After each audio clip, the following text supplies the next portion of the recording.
Court is now in session.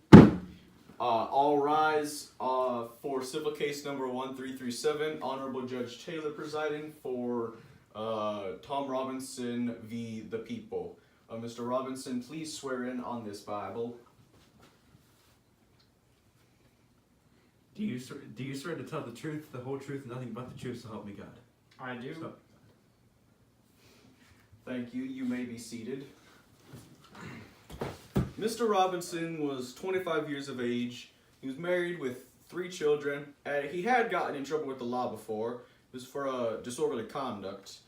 Must have been disorderly. What did it consist of? Yes, sir. I got in a fight with another man, and he tried to cut me. Did he succeed? Yes, sir, but it didn't hurt much. Well, yes. So you were both convicted? Yes, sir. Although I couldn't afford to pay my fine, he paid his. Mr. Robinson, were you acquainted with Miss Mayella Violet Ewell? Yes, sir. I passed her place every day when I went to work in the fields. Whose fields? Mr. Linkdale, sir. Were you picking cotton in November? No, sir. My shift lasts from fall until winter time. So, Mr. Robinson, you say you had to pass by the Ewell place to get to and from work. Was there any other way you could go? No, sir. None that I know of. Did Miss Ewell ever speak to you? Yes, sir. Every day when I walked by, I'd tip my hat to her. And one day, she asked me to come inside and bust a shift robe for her. When did she ask you to bust up the shift robe? It was last spring, sir. I had been walking by with my hoe, and she had a hatchet. She asked me about it, and then I said yes. I went inside and helped her bust it up with her hatchet. Then she said, "I suppose I don't need to pay you."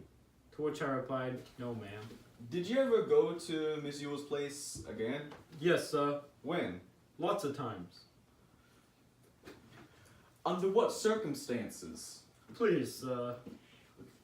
Why did you go inside her fence lots of times? Well, whenever I passed by yonder, she'd have some task for me to do.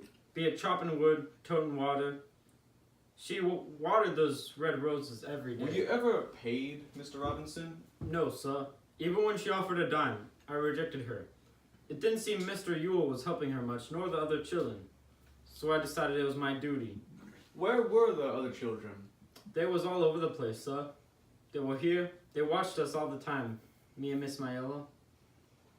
Did Miss Mayella ever talk to you? Yes, sir. Lots of times. Did you ever go on the Ewell property without express permission from one of them? No, sir. I would never do that, sir. What happened on the evening of November 21st last year? So I walk in and I says, "Where's the chillin'?" She says, they all gone to town to get some ice cream. Took me some time, but I finally saved up the money to afford them ice cream. What did you say then?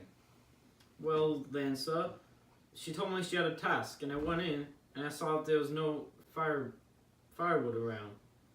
Then she says, "I got a task for you inside." As I went in, I noticed the hinge on the door was busted. So I said, "Miss Mayella, you got a screwdriver?" She said yes, and beckoned me to come inside. Tom, I understand you. Please continue. Yes, sir. So, as I was leaving, I says, "There's nothing more for me to do here." And she says, "Well, I disagree." She beckons me over to a shift robe and tells me to stand on a stool and get this box off of it for her. Not the same chifforobe you busted up earlier? No, sir. This one was different. It was tall as the ceiling. So anyways, as I'm on the stool getting the box off the shift robe for her, she grabs me around the legs. Well, sir, I was so startled, I fell over, tipping the chair. Only piece of furniture in that room that was disturbed, sir. I swear to God. Mr. Robinson, what happened after you turned the chair over? Tom, you were sworn to tell the whole truth. Will you tell it? What happened after that? Answer the question.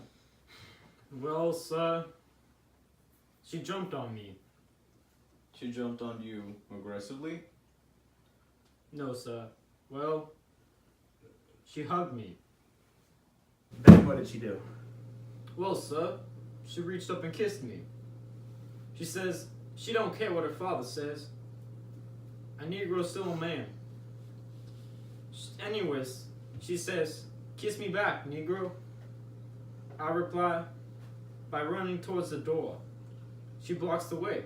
I says, please get out of the way. But just as I say that, I heard Mr. Yule yelling. What was he saying? Some pretty awful stuff, sir. Stuff not fit for children to hear. What did Mr. Yule say? You must tell the jury. Well, sir, he says, I'll kill you, you goddamn whore. Then what happened? I don't know, sir. I was running so fast. Mr. Robinson, did you rape my yellow Yule? No, sir, I did not. Did you harm her in any way? Not at all, sir. Mr. Robinson, did you resist Ms. Yule's advances in any way? Well, sir, I tried my very best. I didn't want to get ugly and things. Unfortunately, when I pushed her out of the way, had to resort to it. That'll do, Tom. Who was Mr. Yule speaking to? He was tossing and talking to his daughter, Miss Mayella. Then did you run? Yes, sir. Why were you running? I was scared, sir. Why were you scared? If you was a Negro like me, Mr. Finch, you would run too. I just want you to know, I've had that boy working for me for 8 years and I ain't had a speck of trouble with him. Not a speck. Shut your mouth, sir. Link Diaz, if you have anything you want to say, you can say it under oath at the proper time. But until then, you get out of this room. You hear me? Get out of this room, right, sir? You hear me? I'll be damned if I have to listen to this again. It ain't like one of the jurymen got up and started talking. I think it'd be different then, Mr. Lee. Then was just disturbing. The peace or something. Go ahead, Mr. Gilman. Mr. Robinson, you're pretty good at busting up shifferoos and chopping firewood with one hand, aren't you? I suppose, sir. Strong enough to choke a woman, throw her to the ground, No, sir, I never did. but you're strong enough to. Yes, sir, I suppose. You've had your eye on her for quite some time, haven't you, boy? No, sir, never once. So then you were all acting polite and kind, doing those things for her, boy. I suppose you could say so, sir. Why were you so anxious to help Ms. Yule with their chores? Well, didn't seem like those children around her didn't seem to help her much. Not much help with 7 children running around. They never helped her none. And you did all this out of the kindness of your heart, boy. Yes, sir, she needed help. And you did all of it for free. Not 1 cent. Not a dime. You must be a mighty kind young fella, doing all this for not a penny. Well, sir, she needed the help.